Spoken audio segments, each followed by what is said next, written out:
Price lord. ದೇವರ ಅತಿ ಪರಿಶುದ್ಧ ನಾಮಕ್ಕೆ ಸ್ತೋತ್ರವಾಗಲಿ. ಮತ್ತೊಂದು ದಿನವನ್ನು ಕಾಣುವಂತೆ ದೇವರು ನಮಗೆ ಸಹಾಯ ಮಾಡಿದ್ದಕ್ಕಾಗಿ ಸ್ತೋತ್ರ.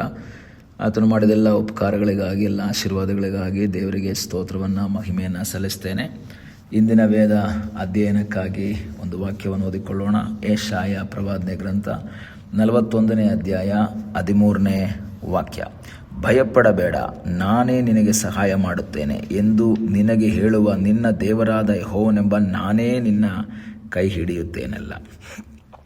ಇಸ್ರಾಯೇಲರನ್ನು ಧೈರ್ಯಗೊಳಿಸುವಂತಹ ವಾಗ್ದಾನಗಳನ್ನು ದೇವರು ಯೆಶಾಯನ ಮೂಲಕ ಕೊಡ್ತಾ ಇರುವುದಾಗಿ ನಾವು ನೋಡ್ತಾ ಇದ್ದೇವೆ.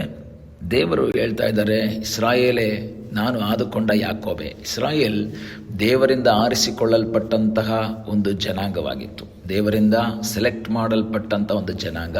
ದೇವರು ಯಾಕೋಬನ್ನು ಪ್ರೀತಿಸ್ತಾನೆ, ಏಸಾವನನ್ನು ತಿರಸ್ಕಾರ ಮಾಡ್ತಾನೆ, ಯಾಕೋಬನನ್ನು ಸೆಲೆಕ್ಟ್ ಮಾಡ್ಕೊಳ್ತಾನೆ. ಅದು ಗರ್ಭದಲ್ಲಿದ್ದುವಾಗಲೇ ಆ ಯಾಕೋಬನನ್ನು ಸೆಲೆಕ್ಟ್ ಮಾಡ್ಕೊಳ್ತಾನೆ ಎಂಬುದಾಗಿ ರೋಮ ಪತ್ರಿಕೆಯಲ್ಲಿ ನಾವು ಓದ್ತೀವಿ. ಹಾಗಾದರೆ ಇಲ್ಲಿ ಮುಂದೆ ನಾವು ನೋಡುವಂಥ ಸಮಯದಲ್ಲಿ ಅದರ 13ನೇ ವಾಕ್ಯದಲ್ಲಿ ನಾವು ನೋಡ್ತೇವೆ, ಭಯಪಡಬೇಡ, ನಾನೇ ನಿನಗೆ ಸಹಾಯ ಮಾಡ್ತೇನೆ. ಇಸ್ರಾಯೇಲ್ ಜನಾಂಗಗಳು ಅವರ ಒಂದು ಶತ್ರುಗಳ ಆಕ್ರಮಣಕ್ಕೆ ಭಯಪಟ್ಟು ಭಯದ ವಾತಾವರಣದಲ್ಲಿ ಜೀವಿಸುವಾಗ ದೇವರು ಹೇಳ್ತಾ ಇದ್ದಾರೆ, ಯಾಕೋಬನೇ, ಇಸ್ರಾಯೇಲೇ, ನೀನು ಭಯಪಡಬೇಡ. ಯಾಕೆ ಗೊತ್ತಾ? ನಾನೇ ನಿನಗೆ ಸಹಾಯ ಮಾಡ್ತೀನಿ. ಯಾಕೆ ನನಗೆ ಸಹಾಯ ಮಾಡ್ತೀನಿ? ಕಾರಣ ನೀನು ಯಾರು ಗೊತ್ತಾ? ನಾನು ಆರಿಸಿಕೊಂಡಂತಹ ಒಬ್ಬ ವ್ಯಕ್ತಿ, ಅಥವಾ ನಾನು ಆರಿಸಿಕೊಂಡಂತಹ ಜನಾಂಗ. ನೀನು ಸುಮ್ಮನೆ ಬಂದದ್ದಲ್ಲ. ಪ್ರಿಯ ದೇವರ ಮಕ್ಕಳೇ, ನೀವು ಈ ಭೂಮಿಯಲ್ಲಿ ಜೀವಿಸುವಾಗ ಸಮಸ್ಯೆಗಳು, ಇಕ್ಕಟ್ಟುಗಳು ಬರುವಾಗ ದೇವರು ನಮಗೆ ಹೇಳ್ತಾ ಇದ್ದಾರೆ, ನಾನು ನಿನ್ನನ್ನು ಆರಿಸಿಕೊಂಡಿದ್ದೇನೆ. ಯೋಹಾನ 15ನೇ ಅಧ್ಯಾಯದಲ್ಲಿ ಓದ್ತೀವಿ, ನೀವು ನನ್ನನ್ನು ಆರಿಸಿ ತೆಗೆದುಕೊಂಡಿಲ್ಲ, ನಾನು ನಿಮ್ಮನ್ನು ಆರಿಸಿ ತೆಗೆದುಕೊಂಡಿದ್ದೇನೆ.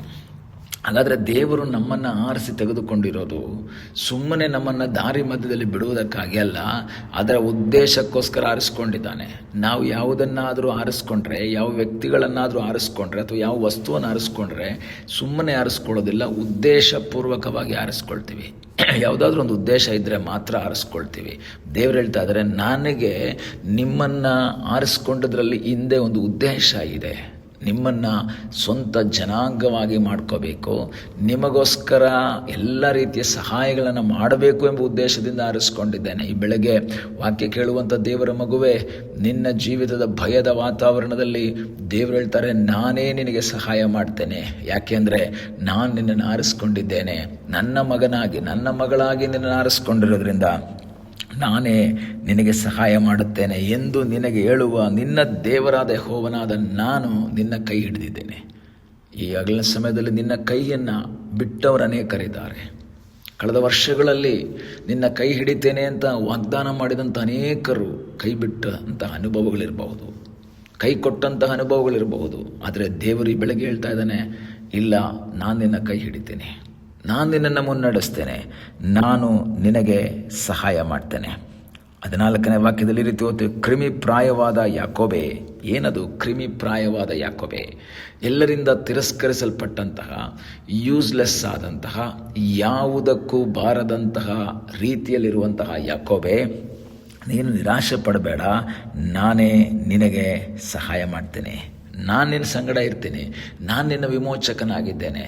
ಈ ಬೆಳಗ್ಗೆ ಆತನು ನಿಮಗೆ ಹೇಳ್ತಾ ಇದ್ದಾನೆ, ಭಯಪಡಬೇಡ, ನಾನು ನಿನ್ನ ಕೈ ಹಿಡಿದಿದ್ದೇನೆ, ಭಯಪಡಬೇಡ, ನಾನು ನಿನಗೆ ಸಹಾಯ ಮಾಡ್ತೇನೆ.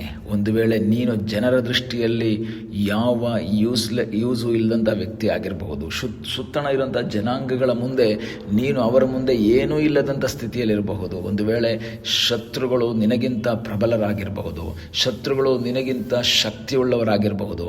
ಆದರೆ ವಾಕ್ಯ ಹೇಳ್ತದೆ, ನಾನು ನಿನ್ನ ಕೈ ಹಿಡಿತೇನೆ.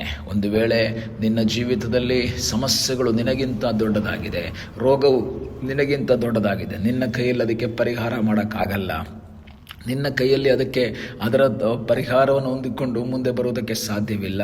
ಆದರೆ ದೇವರು ಹೇಳ್ತಾ ಇದ್ದಾರೆ, ನೀನು ಯಾರು ಅಂದರೆ ನಾನು ಆರಿಸ್ಕೊಂಡಂತಹ ವ್ಯಕ್ತಿ, ನಾನು ನಿನ್ನನ್ನು ಆರಿಸ್ಕೊಂಡಿದ್ದೇನೆ. ಆರಿಸ್ಕೊಂಡಿದ್ರೆ ನಿನ್ನನ್ನು ಅರ್ಧ ದಾರಿಯಲ್ಲಿ ಕೈ ಬಿಡುವಂಥ ವ್ಯಕ್ತಿ ಅಲ್ಲ ನಾನು. ನಾನು ಕೈ ಬಿಟ್ಟು ಹೋಗುವಂಥ ವ್ಯಕ್ತಿ ಅಲ್ಲ, ನಾನು ನಿನಗೆ ಸಹಾಯ ಮಾಡುವಂಥ ವ್ಯಕ್ತಿ. ಇವತ್ತೊಂದು ವೇಳೆ ವೇದನೆಯಿಂದ, ಕಷ್ಟದಿಂದ, ನಿರಾಶೆಯಲ್ಲಿ, ದುಃಖದಲ್ಲಿ, ವೇದನೆಯಲ್ಲಿ ಹಾದು ಹೋಗ್ತಾ ಇರುವಂಥ ಒಬ್ಬ ವ್ಯಕ್ತಿ ನೀನಾಗಿರಬಹುದು. ಆದರೆ ನಿನಗೆ ಸಹಾಯ ಮಾಡುವ ಸರ್ವಶಕ್ತನಾದ ಒಬ್ಬ ದೇವರಿದ್ದಾನೆ. ನಿನಗೋಸ್ಕರ ಅದ್ಭುತ ಮಾಡುವ ಒಬ್ಬ ದೇವರಿದ್ದಾನೆ.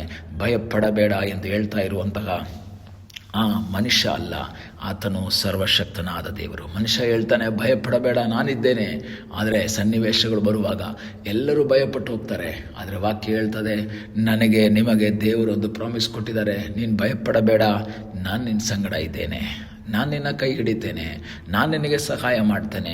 ಇದು ಮನುಷ್ಯನ ಮಾತುಗಳಲ್ಲ, ಇದು ಮನುಷ್ಯನ ವಾಗ್ದಾನವಲ್ಲ, ಇದು ದೇವರ ವಾಗ್ದಾನ. ಈಗಲ ಸಮಯದಲ್ಲಿ ಆ ದೇವರಲ್ಲಿ ಆಶ್ರಯಿಸೋಣ. ಕರ್ತನೆ, ನಿನ್ನನ್ನು ಕೈ ಹಿಡಿದಿದ್ದಕ್ಕಾಗಿ ಸ್ತೋತ್ರ. ಕಳೆದ ವರ್ಷದಲ್ಲೆಲ್ಲ ನಿನ್ನನ್ನು ಕೈ ಹಿಡಿದೆ, ಸಹಾಯ ಮಾಡಿದೆ. ಈ ವರ್ಷದಲ್ಲೂ ಸಹ ದೇವರೇ ನಿನ್ನ ಕೃಪೆಯಲ್ಲಿ ನನ್ನನ್ನು ಮರೆ ಮಾಡು ಎಂಬುದಾಗಿ ದೇವರ ಸನ್ನಿಧಾನದಲ್ಲಿ ಪ್ರಾರ್ಥನೆ ಮಾಡುತ್ತಾ ಮುಂದೆ ಸಾಗುವಂತೆ ದೇವರು ನಮ್ಮ ಜೀವಿತದಲ್ಲಿ ಸಹಾಯ ಮಾಡಲಿ. ಆರಿಸಿಕೊಂಡಂತಹ ದೇವರು ಹೇಳ್ತಾರೆ, ಭಯಪಡಬೇಡ, ನಾನು ನಿನ್ನ ಸಂಗಡ ಇದ್ದೇನೆ, ನಾನು ನಿನ್ನ ಕೈ ಹಿಡಿತೇನೆ. ಪ್ರಾರ್ಥಿಸೋಣ. ನಮ್ಮನ್ನು ಬಹಳವಾಗಿ ಪ್ರೀತಿ ಮಾಡುವ ಪರಲೋಕದ ತಂದೆಯಾದ ದೇವರೇ, ಸಮಯಕ್ಕಾಗಿ ಸ್ತೋತ್ರ. ನೀನು ನಮ್ಮ ಕೈ ಹಿಡಿದಿದ್ದಕ್ಕಾಗಿ ಸ್ತೋತ್ರ. ನಿನ್ನ ಸಹಾಯ ನಮ್ಮ ಸಂಗಡ ಇರುವುದಕ್ಕಾಗಿ ಸ್ತೋತ್ರ.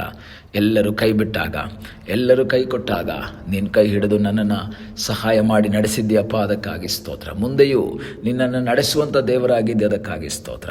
ನಮ್ಮನ್ನು ನಿನ್ನ ಪಾದ ಬಳಿಗೆ ಒಪ್ಪಿಸಿಕೊಡ್ತೇವಪ್ಪ. ನಿನ್ನ ಕೃಪೆಯಲ್ಲಿ ಆಶ್ರಯಿಸಿ ಭಯಪಡದೆ ಧೈರ್ಯವಾಗಿ ಮುಂದೆ ಸಾಗುವಂತೆ ಸಹಾಯ ಮಾಡು. ಪ್ರಾರ್ಥನೆಯನ್ನು ಕೇಳೋದಕ್ಕಾಗಿ ಸ್ತೋತ್ರ. ಯೇಸುವಿನ ನಾಮದಲ್ಲಿ ತಂದೆಯೇ, ಆಮೇನ್. God bless you.